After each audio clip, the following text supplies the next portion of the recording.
My name is Cody Kraus, and I'm a real estate broker owner that's obsessed with everything real estate. Investing, building, selling, developing, farming, you name it. I've been doing this since I was 18 years old, and I've learned a ton through trial and error, and I've met some of the coolest people ever. This is a show where I invite these people on to talk about their experiences and mine, plus everything else real estate. Let's go. All right. Well, welcome everybody back to the Everything Real Estate Show. Really exciting episode coming at you today. And the last one that I recorded, I apologize. I sounded very monotonous. Had a nasty cold. We're past that now. We're dealing with other things in our household. But excited to have with me today Braden Wheatcroft. And that may be a familiar name to some, especially on the West Coast or within the Richard Robbins coaching network. But for anybody that doesn't know Braden already, Braden, who are you? That is a tough question to ask, man. And I don't know how to answer that question. I'm just a guy who's happy to be here and serve your audience. That's not the soundbite you're looking for, right? No. That's okay. How do you want to approach that question? So it can be as personal or as impersonal as you like. If you want to tell us about your work life, about your personal life, you can take it whatever direction you like, It's and there's no time limit on that.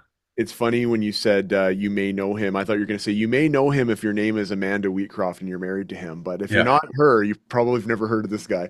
Well, I guess we could start with a little bit of, without boring to our audience to death, a little bit of the background. So I've been in the industry, the real estate industry, for 15 years. Lived, born, raised, everything on Vancouver Island. Very, very fortunate just to have won I think the geography lottery from my point of view, being born here. My family's been here actually in the construction industry since the 20s. Wow. And yeah, my dad is the fifth generation owner of Wheatcroft Construction. It will sadly, the business will die when my dad retires, because if you can see, I don't know how high resolution this is, but if you can see my hands, these No hands calluses on those never babies. seen a day of hard labor. I learned quickly I was better at selling the homes than building them.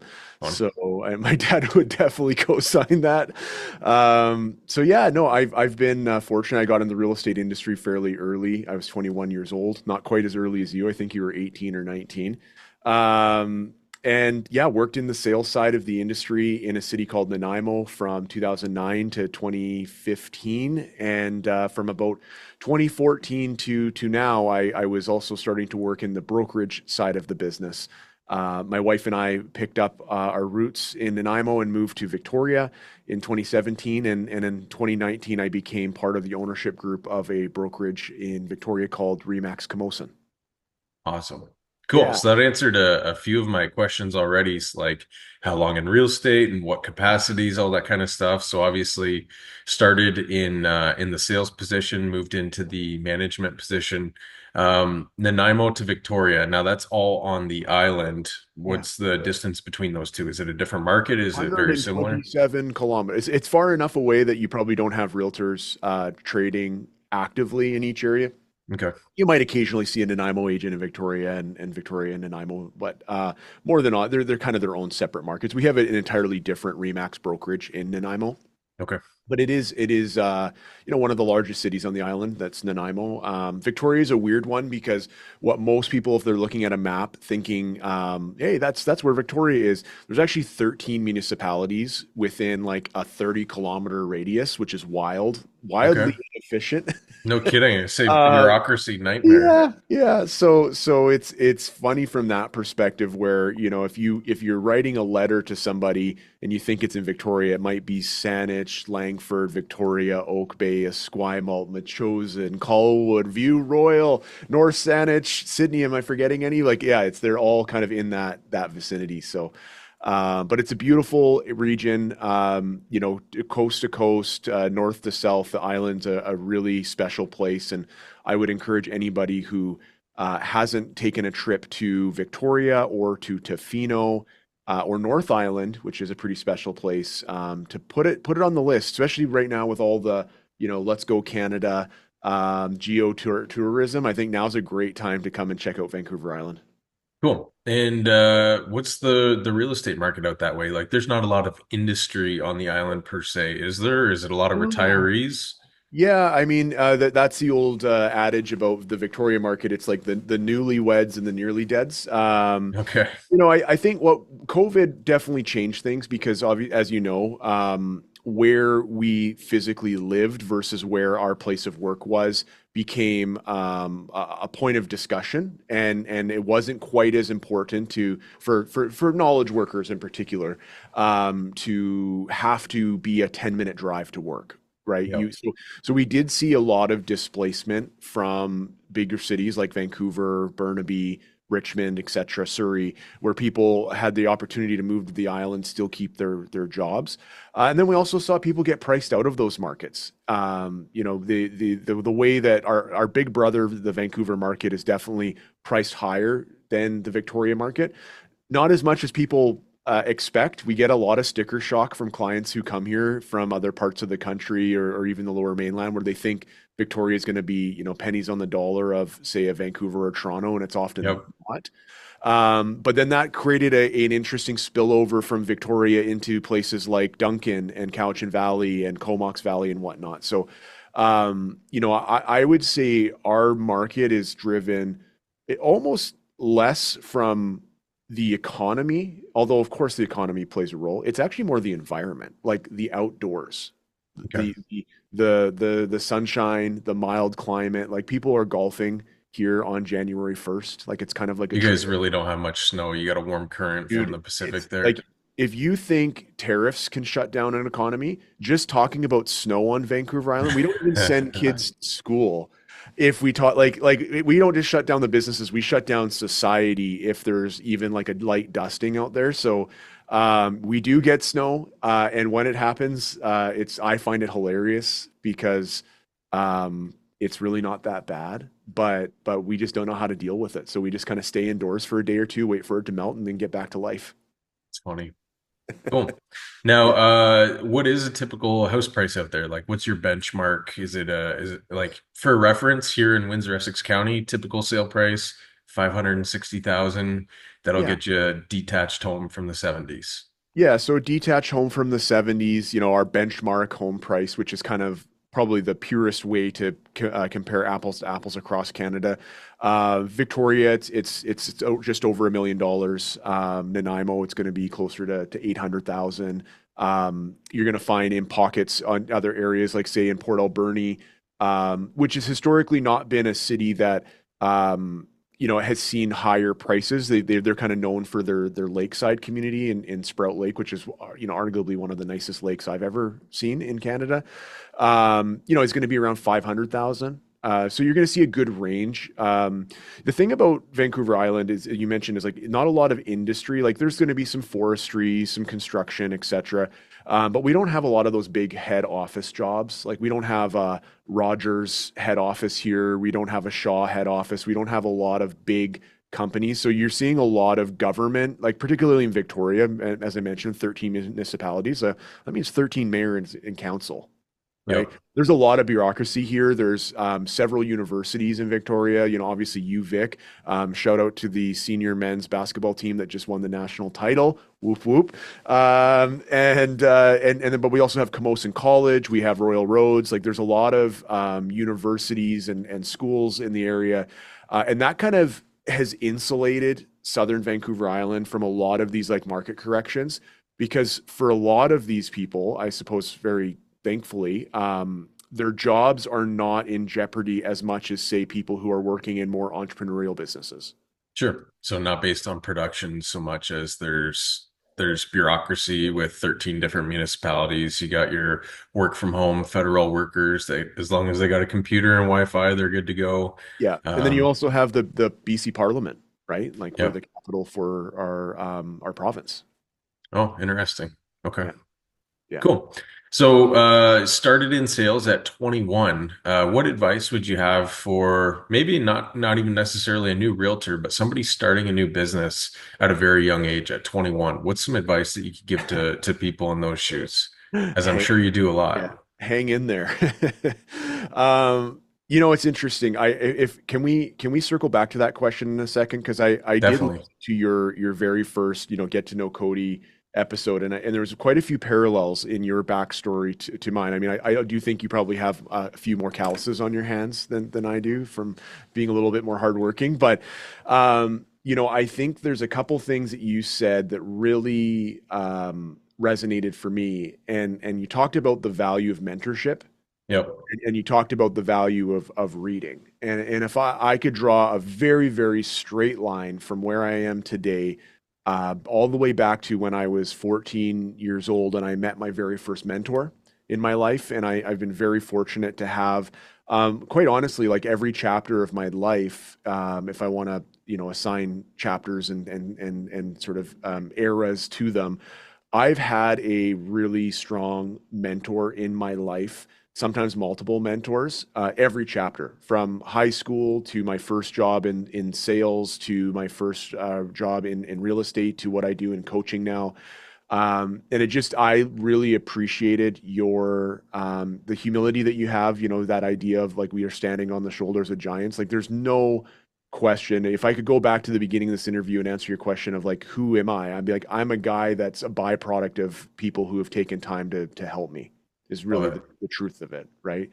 And reading wasn't a big part of my life until, I think it was your dad who got you to read, was it The Richest Man in Babylon book? Was that right? The Or The richest Richest man Man who in ever Babylon? lived. Richest Yep. Man in Babylon, is it? But I've read The Richest Man in Babylon also. Yep. Yeah, and then Proverbs as well. You mentioned, I think, Yep. 31 chapters for 2 years. That's pretty amazing commitment. I have a book in my life that I've been reading, not quite daily, but almost daily. It's a daily, devotional reader for 5 years now, Awesome. on and off. And so it's cool to have somebody else that I can talk to that kind of gets what it's like to go, because we're in such a rush in this culture to like it's the next book, it's the next book, it's the next book, and it's like actually you don't need another new book. You just need to do what you read in the first book. Like, let's read that book 52 times instead of Yep. reading 52 books, right? So that to me is the advice. So circling back to your question, it's like, I think finding people who have been where you want to go.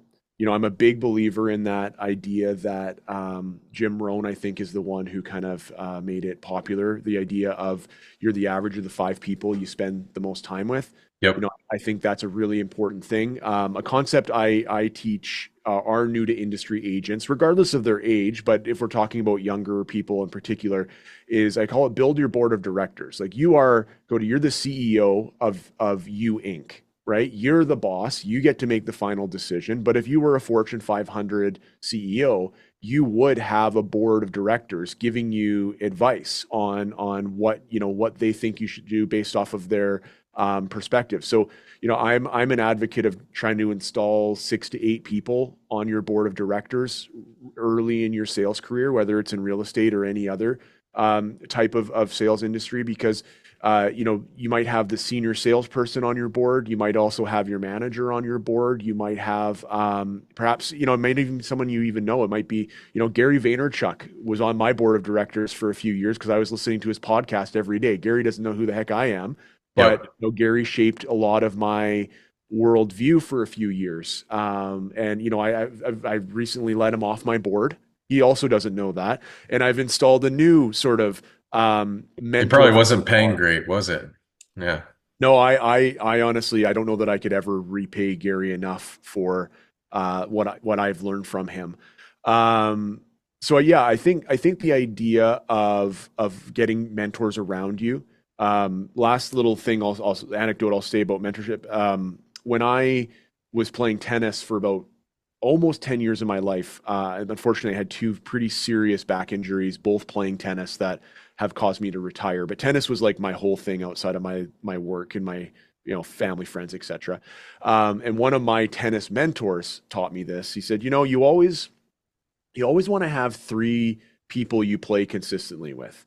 You want to have the one guy that you beat every single time.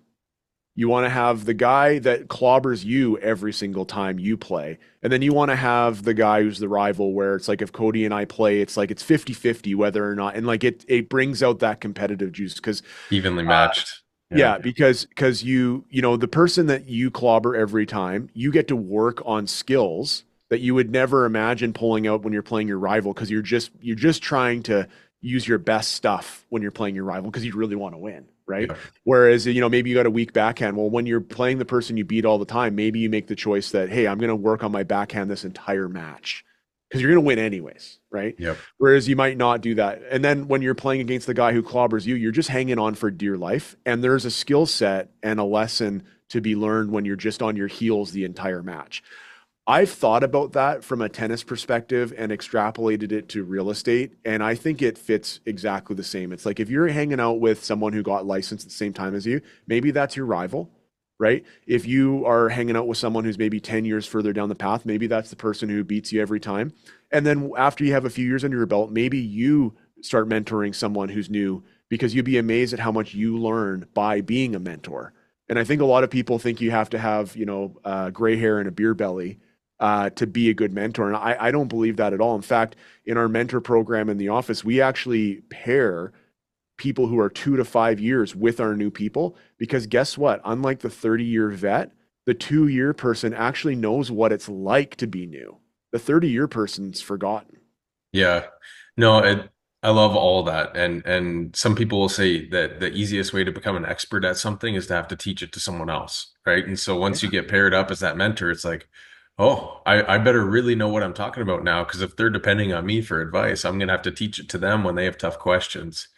And I Absolutely. love the idea of setting up your board. And um I think we're saying the same thing but in a different way. So if you asked me what the most common theme I could pull out of Proverbs is, and the largest impact that it's had on my life, is the idea of having a board of advisors Yeah. or wise counsel around you. And so there's Totally. one verse that says, even a king doesn't go to war without wise counsel, right? So if even a king, who's the person of the highest seniority sitting in the highest seat over an entire kingdom, has advisors around him, why wouldn't you have advisors in your life?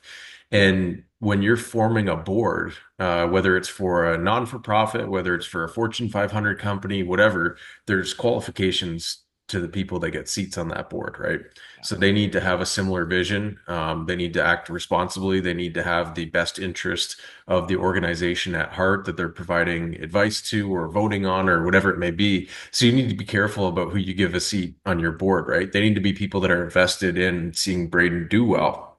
They can't be people that are just, you know, be super reserved, or on the opposite side of that, extra risk, have no risk aversion at all and just, yeah, I bet it all the time. But you need some contrasting views. You need some life experience. You need a mixture of older and newer, experienced and inexperienced. But with the common theme that brings them together is they're looking out for your best interests and they genuinely want the best for you. Yeah. And the idea I love of having advisors, especially with a variety of backgrounds, is that um, number one, they're going to give you a variety of votes or options to choose from, and then it's still up to you to do what you think makes the most sense for you, Yeah. which is good because you want to take advice, but you don't want to just do what people are telling you. But also, they have their own experiences. And I have found that if I can learn from other people's experiences, hey, Cody, I made this mistake. Let me know. Let me show you how it played out for me. Hmm. There's a good chance I'll experience less pain and turmoil in my life if I learn from their experience rather than going to have to recreate my own. Hmm. Hmm. Yeah, and I think there's a fine line between a think tank and an echo chamber, which is Yeah. why I love the idea of having shared values. Um, that's not the same as agreeing with everything, Yeah. right? And I learned this through marriage counseling. My wife and I have been together for 15 years this year, married for 4. And we have a remarkable relationship, but there was a period where it wasn't so remarkable, and we started seeing a You're marriage. the only married couple that can ever say that, by the way. Yeah, I know, and that's why I carry so much shame with me. So we started seeing a marriage counselor, and it honestly was one of the best gifts to our relationship. And we still see this person for maintenance, which is, to me, that's like it's like buying an insurance policy. Like every quarter when we go, or every 4 months when we go, we're like, why are we doing this? And then we leave, and like, did we even? And it's like, actually, that's a good sign. That means it's Yeah. working. But anyways, what I learned through that is that that conflict is not the sign of a healthy or not healthy relate. Like having no conflict in a relationship. Oh, my business partner and I, or my wife and I, never fight, and we sort of think that that's what a successful relationship is, and that's actually proven not to be the case. It's in fact not whether or not you fight or have conflict, it's how you fight or how you have conflict. And I think that's where having people on your board that maybe don't agree with you or push your perspectives is actually a good thing. But I go back to shared values, having best interests, but you don't want to be surrounded by a bunch of yes people that gas you up, because that's where the echo chamber is. And I think that's a very dangerous board to have, giving you advice. Yep. Yeah, Because, oh, sorry, go go ahead. ahead. You didn't realize this was the Braden Wheatcroft podcast? Hey, I asked you to be on, but no, I Honestly, was gonna you can say, just go and pause and go like grab a coffee or something. I could just keep going. No, I'm sorry. I've had too much caffeine today. I bought myself a new espresso machine for my birthday a few weeks ago, and I'm just, let's just say, I haven't slept a lot. you're flying without a plane. Love it. The other thing I just wanted to tie back into advice for young people, and again, I think this transcends age, is something that you said in your opening podcast, which is talking about reading. If you were to ask me, in Richard Robbins' world, we have this concept of, they call it like the small giant. Like, what's a small thing that has an outsized impact, right? And the metaphor that Rich will often use is like small hinges can swing big doors. And I love that visual metaphor. I'm very much a metaphor speaker. And so for me, reading and not even reading, but like the discipline of reading on a regular basis. And I'm not talking like 3 hours a day. I'm talking like 10 minutes a day. Yep. But just the process of reading, I think, is the biggest hack for personal development. And I know that it's a tale as old as time. And we have all these amazing things like podcasts and YouTube videos and whatnot.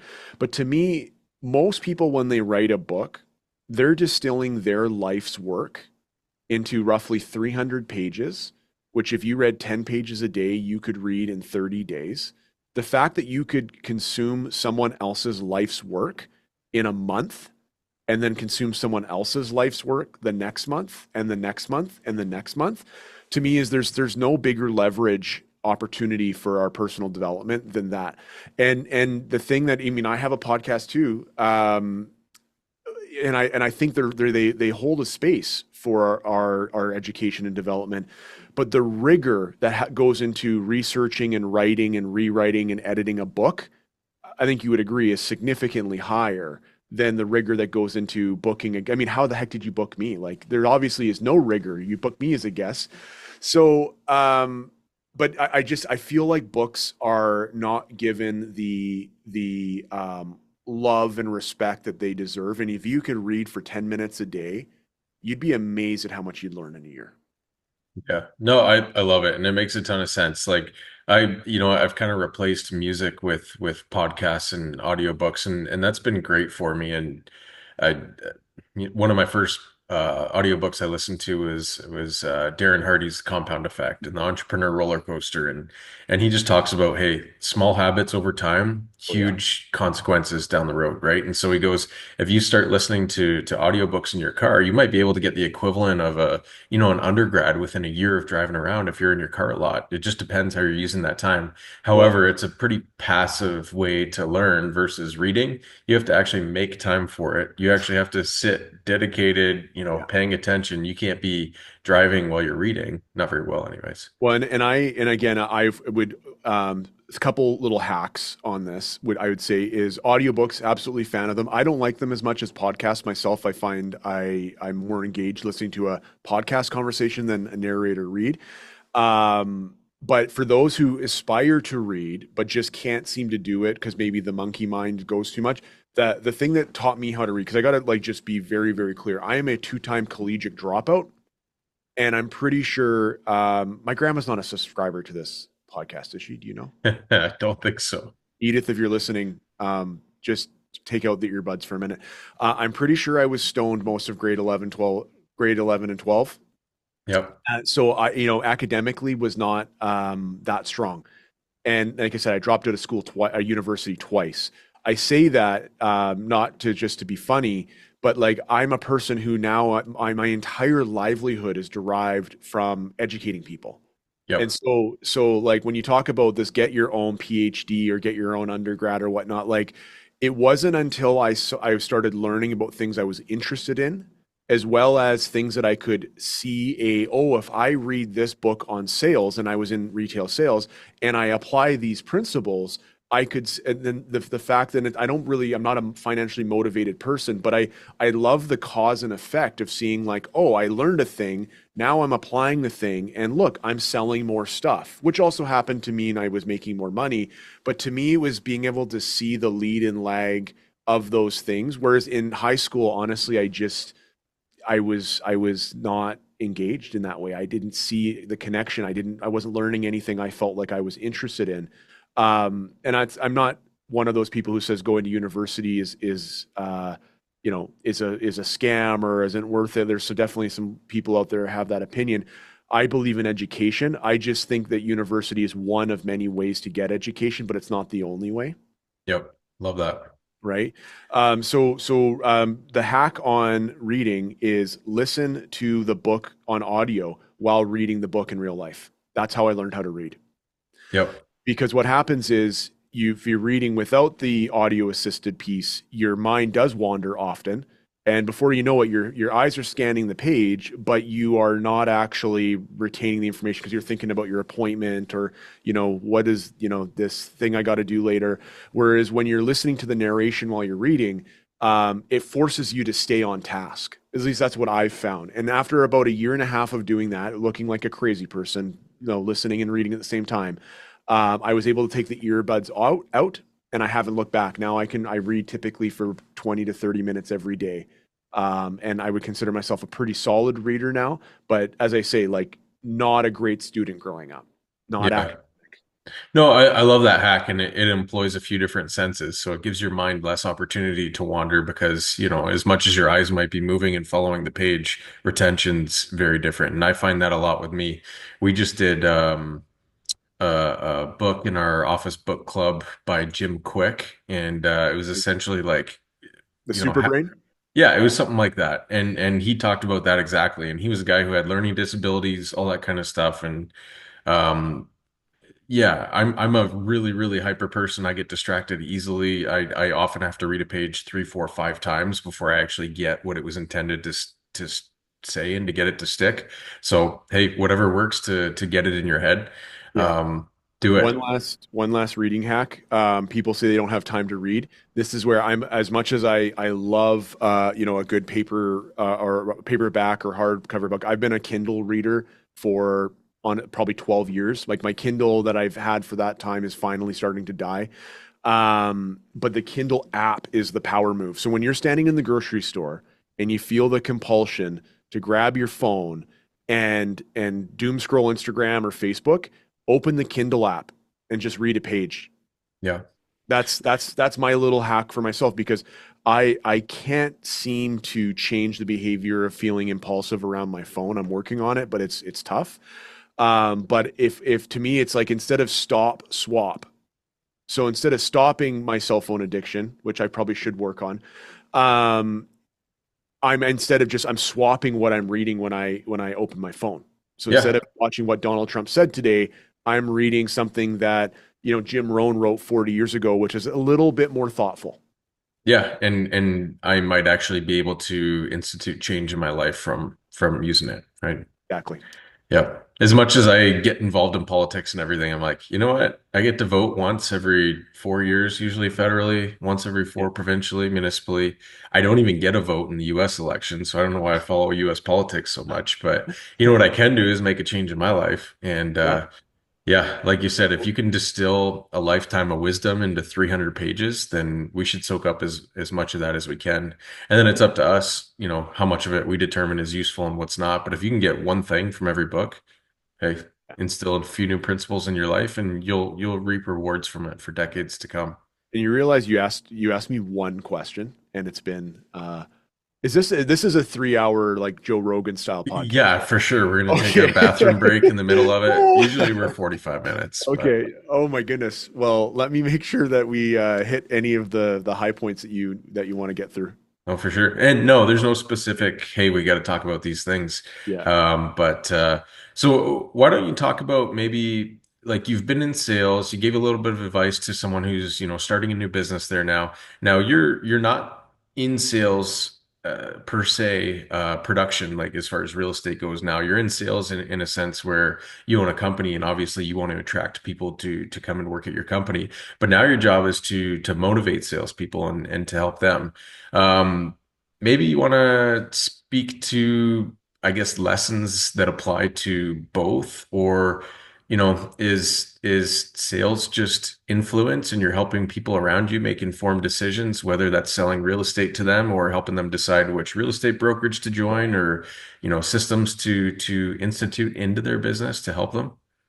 You answered your own question, man. But Okay, I'll echo your sentiments. So, sure. sales is an interesting word. It definitely brings up certain imagery or beliefs that people have about sales or salespeople. And I get it because I've had not great sales experiences, and I have felt the cliche. I'm not going to throw any specific industry under the bus, but I will say I've felt the desperate or whatever, not ethical sales person before, and it sucks. Yep. Having said that, I've also seen just as many or more examples of incredibly morally aligned, ethically driven salespeople that are what I believe influencers, and that's also a funny term these days. But I do think sales is influence, and it's funny. I got a free discovery call coaching session, which back then felt like I won the lottery, but now I realize that's just part of every coach's sales process. But I went to a workshop. I was probably 23 years old. And of course, there was like a call to action at the end of the free workshop to book a call, and so I did that, and I had the discovery call, and that call was incredibly profound for me because the coach asked me a question that I thought as a young hotshot was like so obvious. Like, hey Cody, what's your job? Like, what's your job description? And I was like, help people buy and sell homes. Duh. And then Yep. they kind of pulled on the thread and they're like, okay, well, how many days a week do you help people buy and sell homes? And I was like, well, at that time, I think year three, I was probably doing like maybe helping 30 clients a year ish. I was like, yeah, like once every other week or something. It's like, okay, so most days you don't do your job then. Like, whoa, whoa, whoa, whoa, lady, like relax. Like, yeah, no, I go to work. I work 7 days away, hustle, culture, right? Like that whole vibe. And so through this like values exercise, and it was my first introduction into values and how to use values in business as a way to sort of orient and align yourself towards goals that are actually meaningful, not what society tells you or what Instagram tells you or what your comparison traps that we fall into tell you. And I through this exercise landed on a job description that really still to this day is the same job that I have that I did back then selling real estate. And that is my job is to help people make informed decisions. Yep. Love it. And that's to make decisions that are to help better their future. And whether I'm Are, helping someone with their real estate transaction, or I'm helping a realtor decide which brokerage is the right fit for them, or I'm helping a coaching client decide, which marketing strategy to deploy, or I'm helping a friend who's going through hard times. My job's the same, is to help them make an informed decision. Our realtors are going to get tired of it at our office, but I always tell them, I'm like, I hate that we're called sales representatives. Like, use the Yeah. realtor or Mhm. whatever. But we deal with adults. We have information. They would like the information that we have, and they can get it without us. But we can probably, streamline the information into a more palatable or useful way to them. So our job is really to give them as much information as possible that actually makes sense to give them and then allow them to make the decision that makes the most sense for them. And we don't always maybe even agree with it, but we deal with adults and they can make the decision that they feel is best for them. They're just relying on us for info. They don't need us to sell it to them. right? No, I mean, I don't know that I've ever sold a home, to be honest. Like I've helped people purchase or sell their properties, but I've never sold a home to someone. Like, Yep. look at the kitchen and look at these hardwood floors. Could you imagine yourselves with your kids playing on these like, I don't know. I feel like, I agree with what you said. I would say that there are more tools in the influencing sales toolkit. Giving the information, absolutely. I think that is a critical part. And I love what you said there about streamlining the information because you know what it's like. We can sometimes either out of an abundance of service or maybe or insecurity, we can like info overwhelm people, I think right? often insecurity. Yeah. Yeah, yeah. At the same time, though, I do think a tool that is often not given its due is learning how to ask quality questions, Yeah. and then how to truly listen. Because a lot of us, and I do this all the time, just ask my wife. I ask you a question, and when I'm listening to your answer, I'm already thinking of the next thing I want to say, right? Versus like, and this is where like meditation for me has helped me kind of like unclench a little bit and actually connect with the person that I'm hearing. So I feel like asking questions is a part of the influencing toolkit. Truly listening is part of that toolkit. And then I'd also say, and this is really hard, particularly for people like me, I identify as being a people pleaser in recovery. But like mirroring back what people said to you so that you can help them make decisions that they've said that they've wanted to make. And you know what I'm talking about, Cody. You've been there where the person has described the perfect house in the ideal neighborhood at this price that they think is a great price. And you've done the research, you've asked the questions, you've connected with them, you've given them the information, and they're standing in the house, but they're still apprehensive for all Yep. of the right reasons, like job security, tariffs, whatever those reasons are. And then that's where I think the skill of being able to hold up the mirror and mirror back to them all of the things that they said to you and they truly meant so that they could go, oh, yeah, okay, you're right. And then I would reframe that and say, well, no, I'm not right. This is what you said. And as long Yep. as you still feel that way, what do you think about this home? I think we should buy it. Okay, awesome. To me, if you're an outsider looking in on that exchange, that might look like a sales tactic. However, what that person on the outside looking in didn't see was the client consultation, all of the texts and calls, all of the things we learned about working with each other while we were driving around looking at property. Like I'm constantly collecting that information, not so I can use it against you, so I can help serve you and help you get out of your own way. Because I know I get in my own way all the time, and I know I'm not alone in that. And we can rationalize just about anything, even if it's the thing that's not right for us, right? Absolutely. Yeah. Yeah. Rich will kill me for saying this because I'd like to give some credit to Brian Buffini for a second. But Brian, no, I'm kidding. Rich and Brian apparently are buds, which I'm kind of jealous of. But Brian Buffini, real estate coach in the U.S., he's the first person I ever heard say that words are the tools of our trade. And I Yeah. and I think about that a lot, especially as a guy with perfectly soft conditioned hands. I don't have any tools in my toolbox that are hammers or saws or screws, drivers or whatever. But I do have my words, and I think there is a dying art in communication that because of our mobile devices, because of our instant messaging, like we're losing the ability to have those real, honest, raw conversations. I see it a lot, particularly with the younger realtor generation.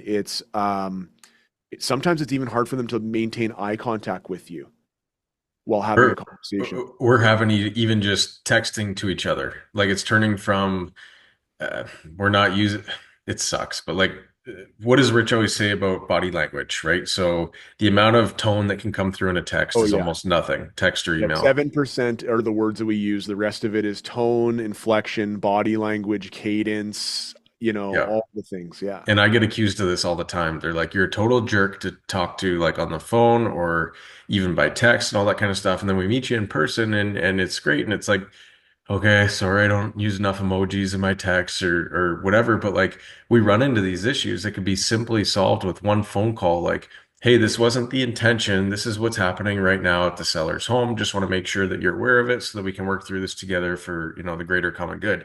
But if you just take a text, screenshot it, send it over to your buyer, like all of a sudden, what are they trying to do? Are they trying to take advantage? Like, no, let's just have a conversation. Let's talk through it. At the end of it, the day, we got a person who wants to sell their home and a person who wants to buy a home.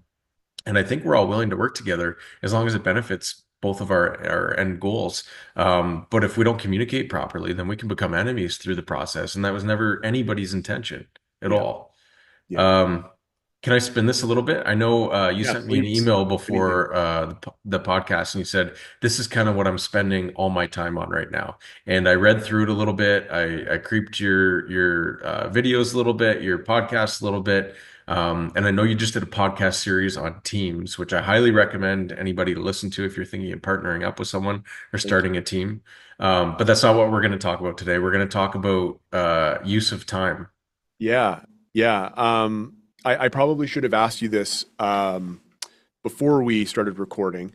But I want to ask you, is Grandpa Bob still with us? Grandpa Bob's still with us. He's Oh, I nine, love, yeah, love 92. that.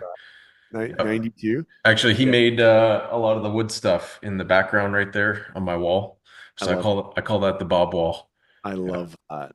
I love that. They're funny. In Nanaimo, there's a construction company called Bob Wall Construction. So there that's you go. hilarious. They may be sending you a cease and desist letter. You're not allowed to call it the Bob Wall anymore. Yeah, So I had a big grin. I was brushing my teeth listening to your podcast, the Get to Know You podcast, and you talked. There was a story about you buying the your first house, the cabin or the cottage, I guess you guys call them there.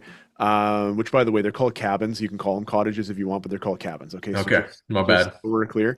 I West can Coast feel, language. yeah, I Yeah, can feel the Ontario hate mail coming my way. So the story of you buying this fixer upper that the walls leaked every time it rained outside, which is like, what? Okay, that's crazy. yep. And for you, not having done a project like that and being over your head, and for Grandpa Bob to say to you, with you have essentially a fork in the road. I think of these moments as like inflection points, right? Yep. You could have gone one way, which would have been learning everything you possibly can about do-it-yourself construction and gutting the house and doing it all yourself, and you would have saved so much money and not having to pay contractors and all this, that, the other thing. Which I would, if I had to guess, this is probably the conventional path and the conventional thinking based on And my not the experience, wrong one. and I not the would say wrong one. wrong one for me. Yeah. I never, yeah, no, no, it depends on what you're optimizing for. Yep. Right? So this isn't about judgment. This is about understanding what your values are. But the other path is, well, if I took that same time, money, and energy, which I broadly refer to as our resources, and I invested that in my real estate business, would I be in a position where not only could I make enough money to feed myself and keep that leaky roof over my head, but could I also hire contractors who are better at the job, more qualified, and they actually enjoy doing it? Whereas I know if I was in that situation, I know I wouldn't enjoy doing it. Maybe you would because you seem handy, but No, by the way, no? no. Okay, no, just handsome. Got it. Yeah. Lacking in So, that one too, but go oh, come on. on. So that's, I would say, the unconventional path, which is if I took my time, money, and energy and invested in my business, not only would I earn more, but I would be able to get this work done faster, better quality. And I just think that that is like, that's my thesis, man. That is like, when I heard that, like I said, I was brushing my teeth and I actually started smiling, and toothpaste got all over the counter. I had to clean it up before I left. It was like, I'm like, oh my gosh, Grandpa Bob gets it. Yep. Yeah. So that little insight, like I haven't regretted it yet, but since I started referring to it as my life's work, it feels like such a bold proclamation to make. But I do feel like it is my life's work, and that is simply helping you figure out what you want your life to look like. And just to be very clear, Your business is a slice of your life, not Yep. the whole thing, in my worldview. What you want your life to look like, and then help you build a business that's the vehicle to get you there. And to me, that's my why. It's my purpose.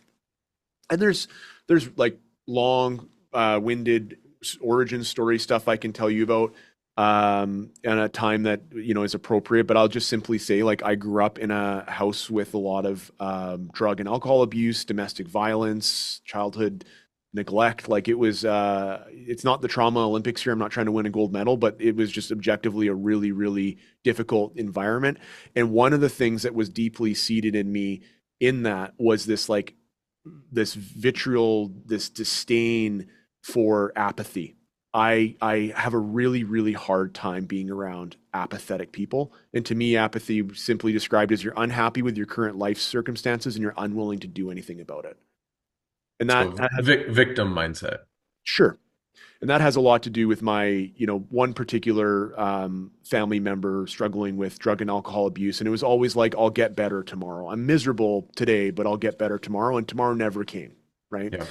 And so that was kind of like deeply imprinted in me when I was young. And then I started realizing that as I deployed this sort of like self-determined mindset in my life, and I was fortunate enough to get into sales where there was actually a cause and effect relationship between work put in and money made, which I know you can resonate with, with your experience and whatnot.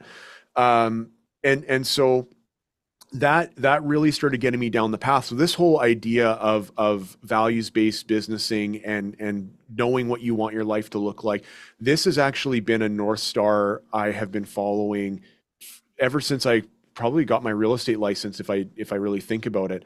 But it's in the last year or so where I've sort of codified it. I've put models together. I've put language around it. I've created programs and marketing. And the idea is that most people would be able to live and earn more while working less if they just spent more time working in their sweet spot.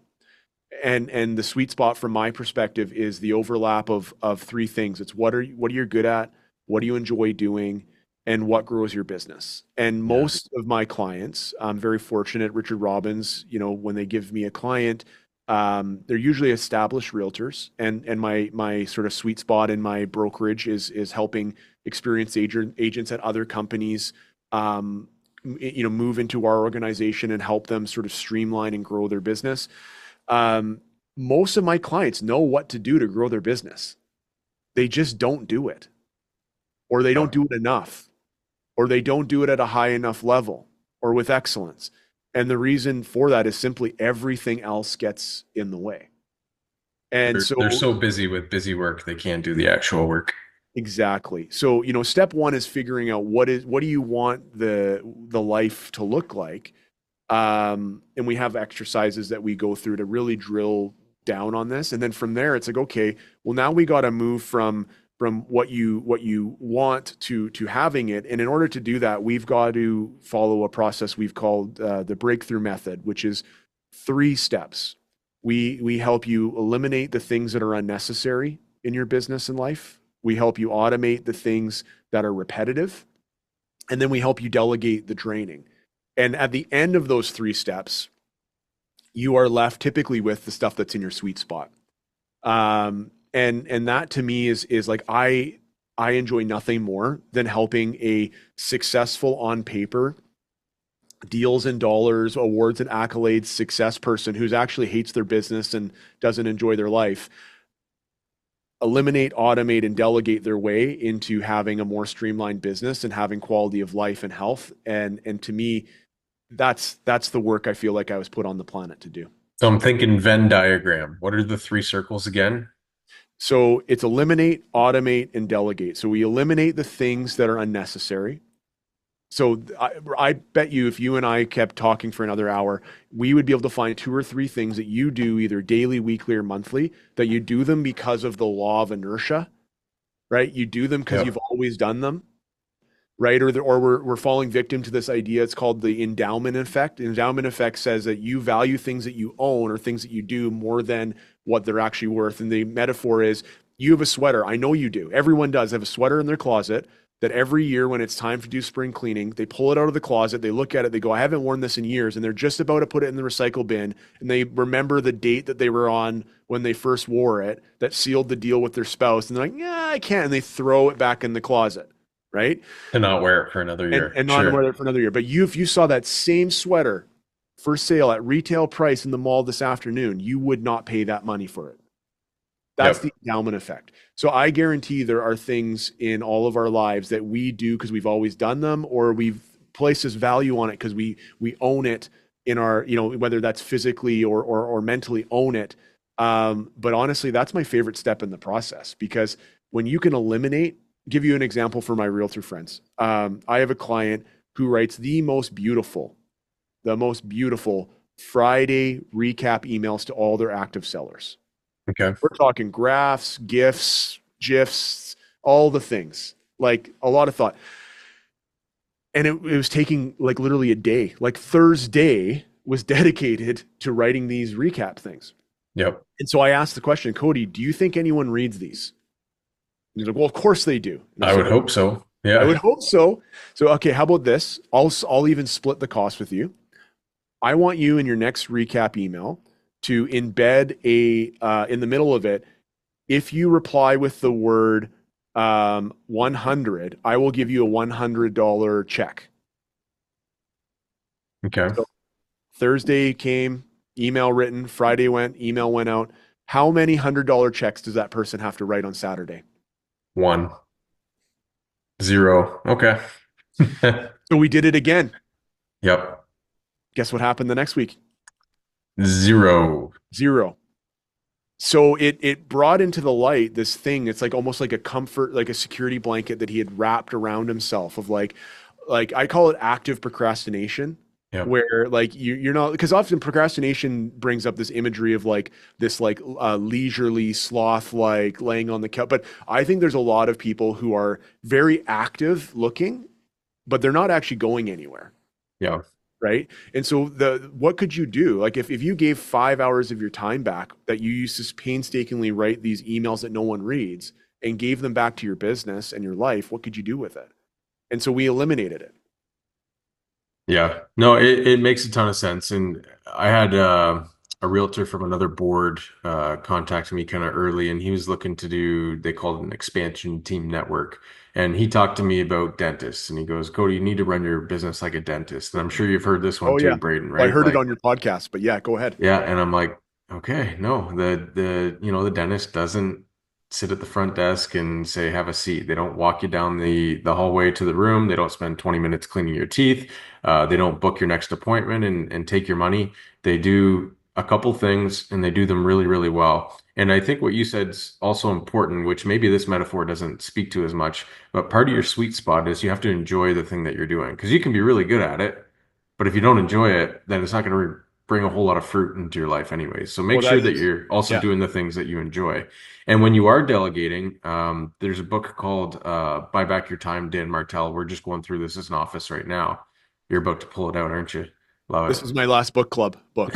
it. Ours I too. do a Love quarterly it. book club, and we just read this one. Yeah. Yeah. And so the one thing I pulled out of that book is when you do delegate, you have to be okay with 80%. Yeah. 80% done, 100% is 100% awesome. Yeah, and I'm having a tough time. I was really, really having a hard time with it because when I was delegating, people weren't doing it exactly the way that I would have done it.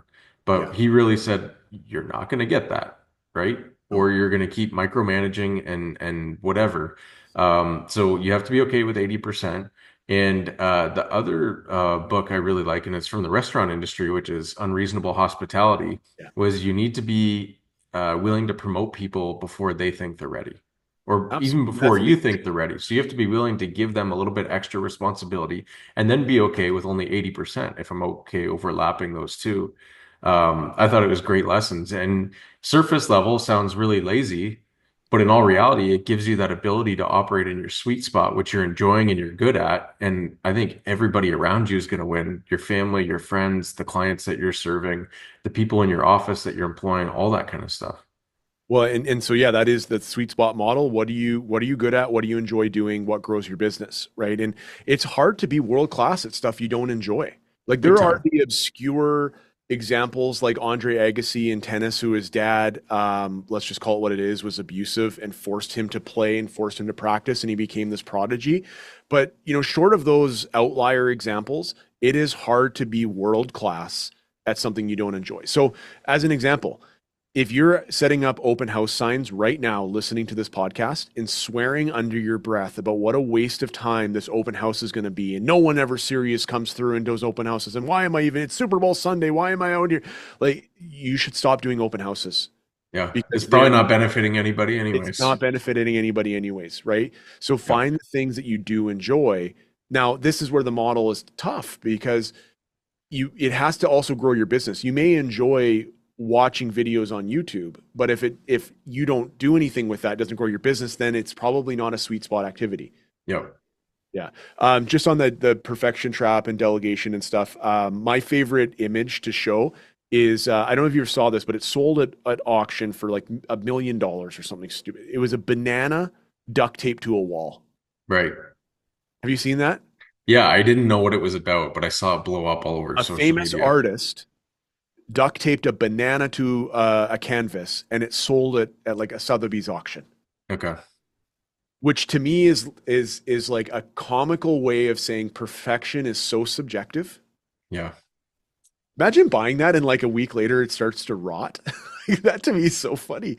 But to me, so your 100% may not actually even maybe the recipient of the service is 100%. Well, to your point, the person that wrote those great follow-up emails, but people never actually read them, it's fallen on deaf ears. Yeah. Yeah. Or blind eyes, I guess, in this case. I don't want to take up your entire day. How else do you want to? You know what? Last thing I think I want to touch on is, so you own a Remax franchise. I partner in it. I do have two other partners. Okay, so you're an owner. What are some benefits of being part of a multinational franchise network? And you don't have to speak specifically to Remax, but I know other companies hire you to come and talk and everything like that. So I think you're very qualified to speak to that. I appreciate that. No, I was saying to you before we started recording, I feel like I have friends at every type of company, and whether that's agents or managing brokers or owners or people who work at regional, whatever, like I've that's the thing I love about this business is the relationships that I've been able to form. Yeah. I would say, and it's not always the case, just so that are clear. Let's use Remax as an example, because it's probably classier for me to pick apart my own company than anyone else's. Not all Remax franchises are the same. Yeah. Right. Like you could have two Remax franchises in the same city, and I would say a portion of the value proposition to the agent is going to be identical because they're both the same type of franchise. But I would say that's about a third of the value prop, total value prop. Maybe less. Yeah. Maybe less. I mean, I describe it honestly. If you're interviewing with me, I'd say, hey, a third of the value proposition comes from Remax, and the other 2/3 come from the Camosun part of the Remax Camosun. And here's what it looks like. Yep. So, so I think that we have to start with that. Not just because it's a national franchise doesn't necessarily mean that it's the right fit for the agent. Having said that, I think on average, if you look at the national franchise models versus, say 100 franchises versus 100 independents, I think if you started to look at the data, what I've observed is that the franchises typically have stronger systems. That's because they're a franchise model. That's what people are buying when they're buying a franchise. They have stronger systems for brand identity, training, communications, etc. And when people are starting a small or independent brokerage from scratch, it's really tough. It's really tough on so many fronts to have to make up your own procedures and policies and things like that. And that may sound like really boring to the agent, but where it shows up in the agent's experience is a lack of consistency, a lack of communication, oftentimes a lack of leadership. And that's where I think the franchise model can really be effective. There's models out there that, as you know, that are more like the cloud-based models, where they have done an amazing job bringing over very charismatic communicators, sort of brand evangelists, and they're very persuasive, particularly on Instagram Reels and things like that. You see these people and you're like, wow, that's the kind of person I want to follow. And we've had a number of agents leave our company to go to companies like that and then return 6 to 12, 18 months later. And one of the reasons that we see the people come back is they often realize that, like, in some cases, not all, the support systems are hollow. Yep. It's like I went because I saw this person who's amazing and crushing it and good looking and charismatic and, great with their marketing. And after I signed up, I didn't get to interact with them as much as I thought, and I didn't realize how much having staff and conveyancers and a managing broker made a difference. And again, I have friends at those companies and they're very happy there. So I'm not trying to throw shade. I just think that that's where the national franchise models do tend to have an advantage because there's Yeah. a business in a box when you buy it. Well, and you know what? You got to know what your franchise offers too, because a lot of people will join a franchise, and it could be any of them, and they could have systems in place and not even spend the time to get to know what's offered, and then they end up buying their own CRM, building their own website, and those can be beneficial, but sometimes you just got to know what's offered and actually use what's there. You don't have to recreate the wheel, spend the extra resources, spend the extra time too. And then there's the referral network side of it too, right? How much are you networking with those in that same ecosystem that are with you? And even if you're at an independent, be a part of some kind of a network, like I think of Richard Robbins or whatever it is. Totally. Be in a group of people that are like-minded, that want to serve clients well, that can network at a nationwide model and use what's there. Yeah, and I believe really to my core in this concept of fit. And one of my favorite sales books of all time is called Same Side Selling. And they introduced me to the acronym FIT, which is finding impact together. And the metaphor they Love use it. is you come in with your puzzle pieces, I come in with mine, and through honest, open, healthy conversation, we lay our puzzle pieces out on the table and we see whether they fit together. And if we can't find impact together, we can still leave as friends. We can Yep. still help each other, cheer each other on. But if they do fit together, well, that's magic, right? Yep.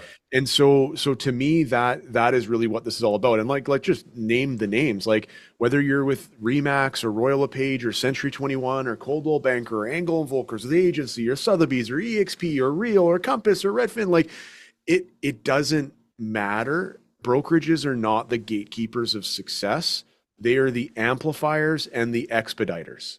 I Love it. know I am not delusional for, I mean, I'm sure I'm delusional about a lot of things, but if the top 10 agents from our brokerage went to any other company, they would be successful agents because they are successful people.